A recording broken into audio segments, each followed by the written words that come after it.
अब हल करने वाले हैं दो चर वाले रैखिक समीकरण युग्म का विविध प्रश्नावली का क्वेश्चन नंबर है 11। 11 में है आलेखीय विधि से दिखाए कि क्या निम्न युगपत समीकरण का अद्वितीय हल कोई हल नहीं अथवा अनंत हल है। ये चेक करना है जिसमें क्या है उसको हम लोग जानते हैं कि इसमें कब होगा अनंत हल। कब होता है? केवल एक हल होता है जब ए बटे डी बराबर नहीं होगा बी बटे ई, ए बटे डी बराबर बी बटे ई बराबर सी बटे एफ होगा, अनंत हल होगा, अनगिनत हल होगा।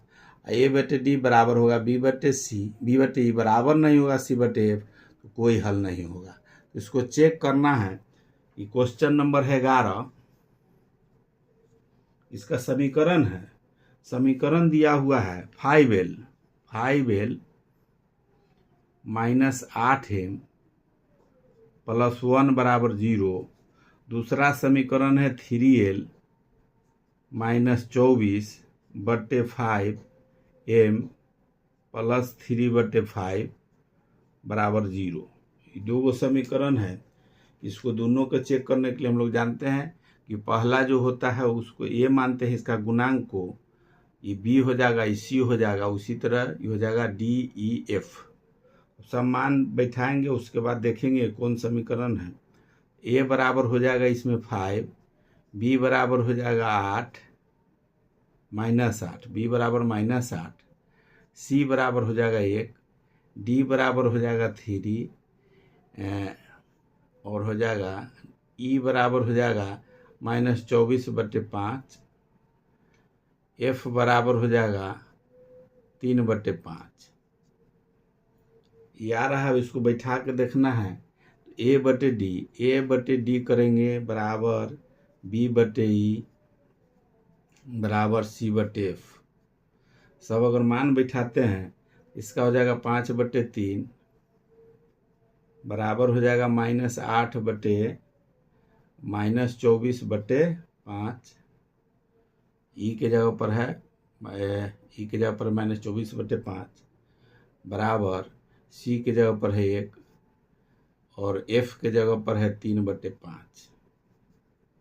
इसको जब हल करेंगे, ये बटा में है, इसको हल करेंगे तो ये नीचे वाला ऊपर चला जाएगा गुना में।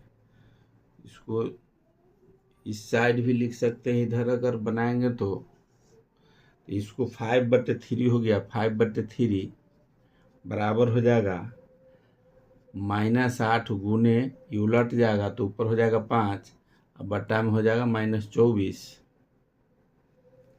बराबर हो जाएगा ये 1 बटे 1 हो जाएगा और गुना ऊपर उलट जाएगा तो हो जाएगा ये ऊपर हो जाएगा गुना में 5 और बटा में 3। इसको अब काटेंगे तो 8 3 24 माइनस से माइनस ही कट जाएगा। अभी 5 बटे 3 बराबर में हो रहा है 5 बटे 3 बराबर 5 बटे 3 बराबर हो रहा है 5 बटे 3। इस तरह से आ रहा है।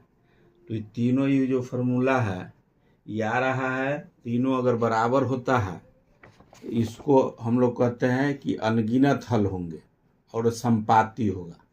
अनगिनत हल होगा और संपाती होगा। तो जो प्रदर्शित करने रेखा जो किस तरह से होगा तो संपाती होगा। संपाती होगा जो आलेख कहेगा बनाने के लिए तो उसमें संपाती होता है। सेम एक ही आलेख पर जो समीकरण बनेगा एक पर ही बनेगा, एक ही समीकरण पर दूसरा रेखा भी आ जाएगा। सेम जब है तो सेम आ जाएगा आलेख में। तो इसको हम लोग तीनों बराबर हो रहा है तो लिख सकते हैं कि अतः समीकरण के अनंत हल होंगे ए संपाती मतलब एक रेखा पर दूसरा रेखा सेम समीकरण अगर है जिसका जो बिंदु होगा सेम दूसरा समीकरण का भी होगा तो संपाती रेखा को प्रदर्शित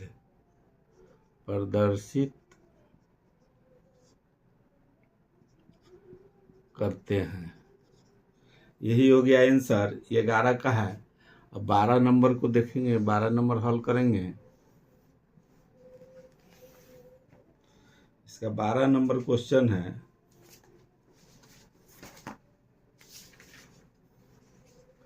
बारह नंबर में दिया हुआ है कि एक रैखिक समीकरण 2x + 3y = 8 दिया हुआ है।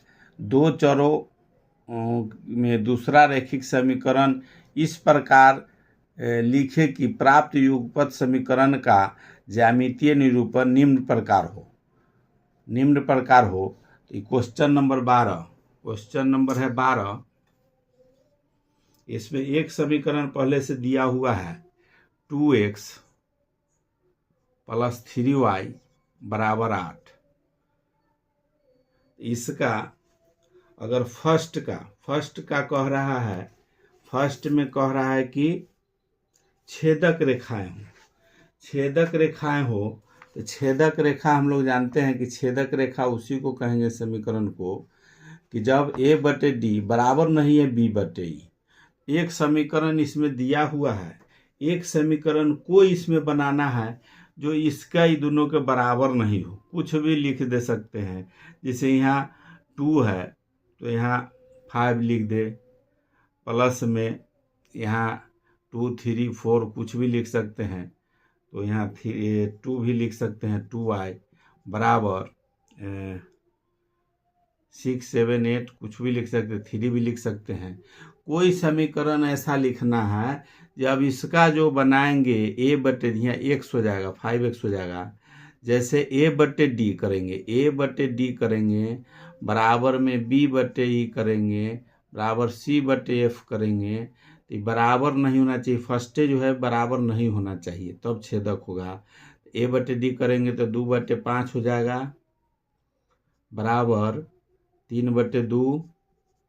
यही हो गया, ये बराबर नहीं हुआ। यही कह रहा है उसमें कि a/d ऐसा समीकरण लिखना है कि बराबर नहीं हो b/e के, तब होगा छेदक होता है। तो इसी का रूप में कोई समीकरण लिख देना है। तो मान लीजिए ये समीकरण लिख दिए, एक समीकरण ही लिख दिए। दूसरा इस फर्स्ट का है, 12 का पहला का है। दूसरा इसमें कह रहा है, दूसरा समीकरण के लिए, दूसरा जो है 12 का सेकेंड के लिए, 12 का दूसरा अगर बनाएंगे उसके लिए होगा। इसमें कह रहा है दूसरा के लिए कि समानांतर रेखाएं हो, समानांतर रेखा हो। समानांतर रेखा किसका होता है? समानांतर होता है a/d बराबर b/e बराबर नहीं हो c/, लास्ट वाला बराबर नहीं हो, उस तरह से कोई वो समीकरण इसमें लिखना है सेकेंड में।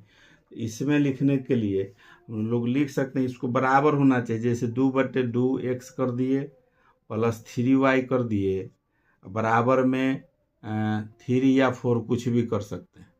कोई आदमी कोई समीकरण लिखेगा, कोई कुछ लिखा, उससे फर्क नहीं है, बैठना चाहिए इस पर। जैसे a/d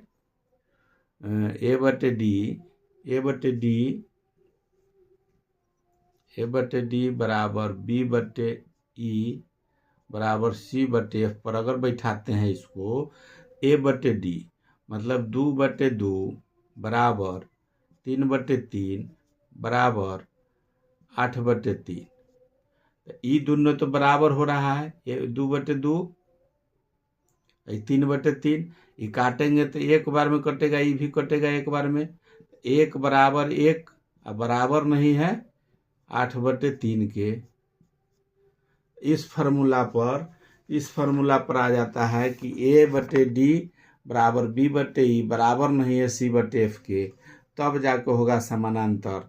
तो इसमें एक समीकरण कहता है, तो इस दूसरा का समीकरण मान ले कि ये लिखेंगे, इसी पर होगा। एक समीकरण कहता है लिखने के लिए, तो कोई भी समीकरण इस पर, इसका हम लिखे 2x + 3y = 3।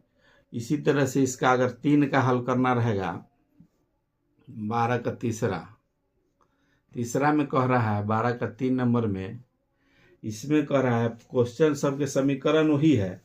कौन समीकरण एगो बैठा देना है जो इसमें कह रहा है कि संपाती रेखा हो, सेम रेखा हो संपाती। तीसरा में एक समीकरण दिया हुआ है। संपाती के लिए हम लोग जानते हैं कि तीनों बराबर होना चाहिए। संपाती तब होगा a/d बराबर b/e बराबर c/f। इस तरह से कोई एक समीकरण बनाना है जो तीनों बराबर हो। तो जैसे यहाँ 2x है, तो यहाँ जैसे 4x कर दिए, प्लस में 6y कर दिए, बराबर में सब दुगना अगर कर रहे हैं इसको भी दुगना कर देंगे 16।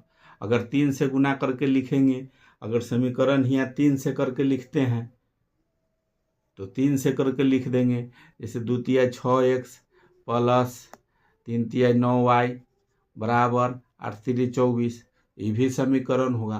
कोई समीकरण लिखना है जो तीनों बराबर हो। अब इसको अगर बराबर करेंगे a/d करेंगे बराबर b/e करेंगे बराबर c/f करेंगे, तीनों बराबर होगा। जैसे 2/6 बराबर 3/9 बराबर 8/24।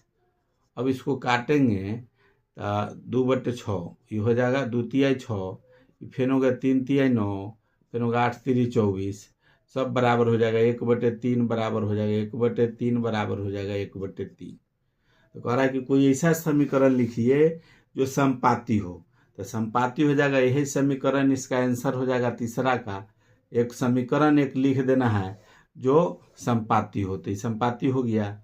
जो सेम है उसी में सेम बराबर होगा तो संपाती हो जाएगा। ये 12 नंबर क्वेश्चन का आंसर हो गया।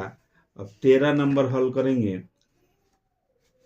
13 नंबर के लिए क्वेश्चन लिखेंगे। 13 नंबर का क्वेश्चन नंबर 13, क्वेश्चन नंबर 13 को हल करने के लिए लिखेंगे एक घातीय समीकरण 2x - 5y बराबर 9 के सभी वास्तविक हलों का समोच्च और पूर्णांक हलों का समोच्च ज्ञात करें। एक घातीय समीकरण 2x - 5y बराबर 9 है, में दिया हुआ है। एक घातीय समीकरण 2x - 5y बराबर 9 है, एक घात का समीकरण है। क्वेश्चन है 2x - 5y बराबर 9। इस समीकरण दिया हुआ है 13 को। इसमें हम लोग को जैसे गुणांक में दिया हुआ है 2x 5y है, तो x और y का इधर बराबर में 9 दिया हुआ है का गुणांक, एक एक गुणांक जैसे दोनों तरफ बराबर कर देना है।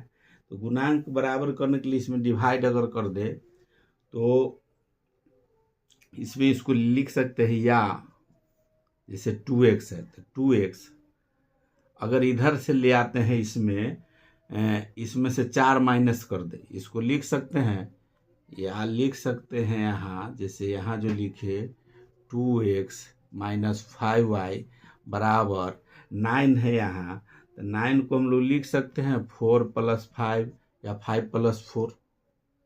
अब एक एक को दोनों के साथ डिवाइड अलग करना है। जैसे गुणांक, एक एक गुणांक को दोनों तरफ बराबर की इस तरफ और इस तरफ गुणांक को, एक एक गुणांक वाला जो है x और y वाला को, उसको अलग अलग करते हैं। इसमें अगर करेंगे जैसे 2x, अब इसके साथ ही एक ले आएंगे -4, इधर आ जाएगा प्लस वाला तो माइनस हो जाएगा बराबर, फिर प्लस में इधर चला जाएगा 5y + 5। इस तरह से भी लिख सकते हैं इतना को। अब इसको फिर इसमें अगर कॉमन ले लेते हैं, इसमें 2 अगर कॉमन लेंगे तो इसका हो जाएगा x - 2 बराबर में हो जाएगा, इसमें कॉमन ले लेंगे 5 कॉमन, तो हो जाएगा y + 1। इसमें ये 2 पार्ट में हो गया। अब इसको या इसमें लिख सकते हैं, अगर बटा में इसमें देना चाहे तिरछा तिरछी में इसका गुना इसके साथ ही कर देंगे। 5 का गुणांक है, 2 का गुणांक है, इसके बटा के साथ ही कर देंगे, इसके बटा के साथ ही कर देंगे। तो x/2 / 5 हो जाएगा, बराबर में हो जाएगा y + 1 / 2। ये हो गया। इस तरह से इस समीकरण इसको डिवाइड करके यहाँ 2 पार्ट में कर दिए। 2 पार्ट में करने के बाद बराबर हो गया इतना। सबसे पहले किए बराबर के दोनों तरफ एक एक गुणांक वाला जो है, जो x और y वाला है, उसको अलग अलग कर दिया, संख्या में दोनों को डिवाइड कर दिए। अभी दोनों का बराबर किए हैं तो x माइनस 2/5 y प्लस 1/2 हुआ। ये बराबर इसको k मान लेंगे। अगर इसको k मान लेते हैं, माना k, तब हो जाएगा, अर्थात इसमें लिख सकते हैं इतना बराबर k या इतना बराबर भी k हो जाएगा। तो लिख सकते हैं अर्थात, या इसको लिख सकते हैं x/2 बटा में 5 बराबर k लिखेंगे। अब इसको k में बटा में नहीं है कुछ तो 1 मान लेंगे। अब तिरछा तिरछी गुना करेंगे तो तिरछा तिरछी अगर गुना करते हैं तो x माइनस 2 बराबर हो जाएगा 5k हो गया। इसी तरह से x बराबर अगर लिखना हो, x बराबर हो जाएगा 5k इधर प्लस 2, 5k प्लस 2 हो गया। अब दूसरा का निकालेंगे, अगर दूसरा सेकेंड वाला का निकालते हैं, इसी तरह से सेकेंड वाला का निकालेंगे तो सेकेंड वाला हो जाएगा पुनः, लिखेंगे पुनः बराबर को उस तरफ y प्लस 1/2 है, उसको भी बराबर में k मान लेते हैं। जब बराबर तीनों है तो इसके बराबर भी k हुआ। जब x माइनस 2/5 बराबर k हुआ तो इसके बराबर भी k है।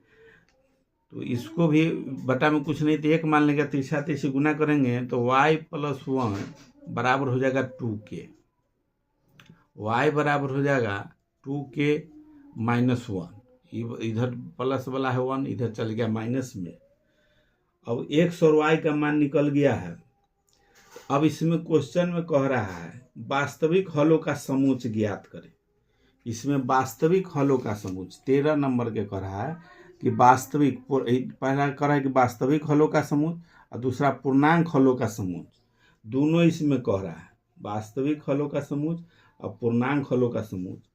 तो इसमें वास्तविक हलों का समूच बनता है, सेट जब बनता है तो पूरा के लेकर वास्तविक हलों का समूच हो जाएगा और पूर्णांक हलों का समूच। तो हम लोग जानते हैं समूच जब बनता है कोई समूह का, जैसे a बराबर मान लेते हैं, समूच जब बनाते हैं 1 2 3 4 इस संख्या का, जब इस संख्या का समूच होता है इस तरह से रहेगा।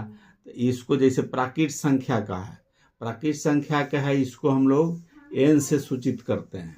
प्राकृत संख्या होता है उसका समूच मतलब हो गया पूरे जो उसका ग्रुप हुआ उसको पूरा एक जगह रखते हैं। जैसे समूह बना लिए, पेन कलम, पेन हो गया, कापी हो गया, किताब हो गया, एक तरह की जाति का एक जगह समूह अगर बनाए तो पूरे समूह को सूचित करते हैं वो इधर n से। अगर संख्या का से n संख्या प्राकृत संख्या का करते हैं तो n से n लिखते हैं। उसी तरह से अगर पूर्णांक का अगर लिखना रहेगा तो पूर्णांक सूचित किया जाता है। पूर्णांक वाला जो होता है, पूर्णांक में हम लोग जानते हैं कि होता है पूर्णांक में -3 -2 -1 0 1 2, इसमें निगेटिव पॉजिटिव दोनों होता है, सो भी हो जाता है पूर्णांक में। उसको जेड से सूचित करते हैं। आर से होगा, अगर वास्तविक संख्या है उसको आर से, वास्तविक संख्या जो भी है उस सबको आर से हम लोग सूचित करते हैं। इसी तरह से अभी में 2 प्रश्न पूछ रहा है, क्वेश्चन यहाँ आ गया है। अब इसमें जो आया है x और y का मान, उसको पहले सेट बनाएंगे समूच। तो समूच अगर बनाते हैं क्वेश्चन 1 के हिसाब से, जैसे वास्तविक संख्या का समूह, वास्तविक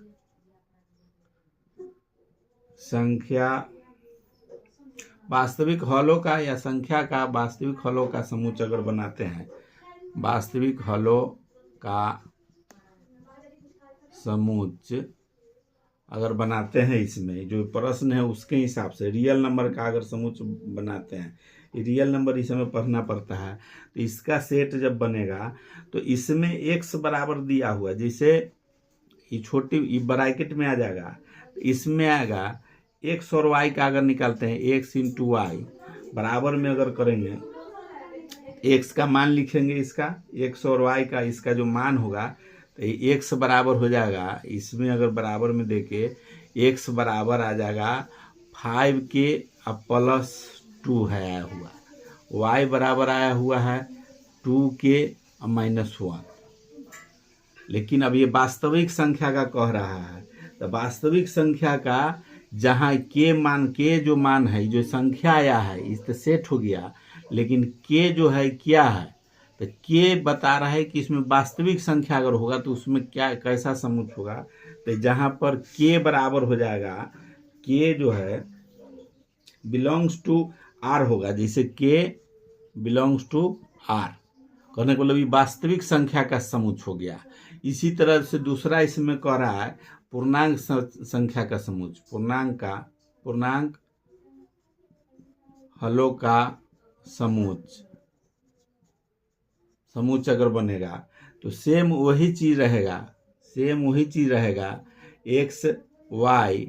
अब इतने डैश एक्स बराबर फिर दे देंगे, एक्स बराबर 5k + 2, वाई बराबर 2k - 1। संख्या तो वही है, इसी में इस समुच्चय जब कहेगा कि इस समुच्चय बनाना है, इसमें भी समुच्चय बनाना है, तो इसी में आ जाएगा ये भी।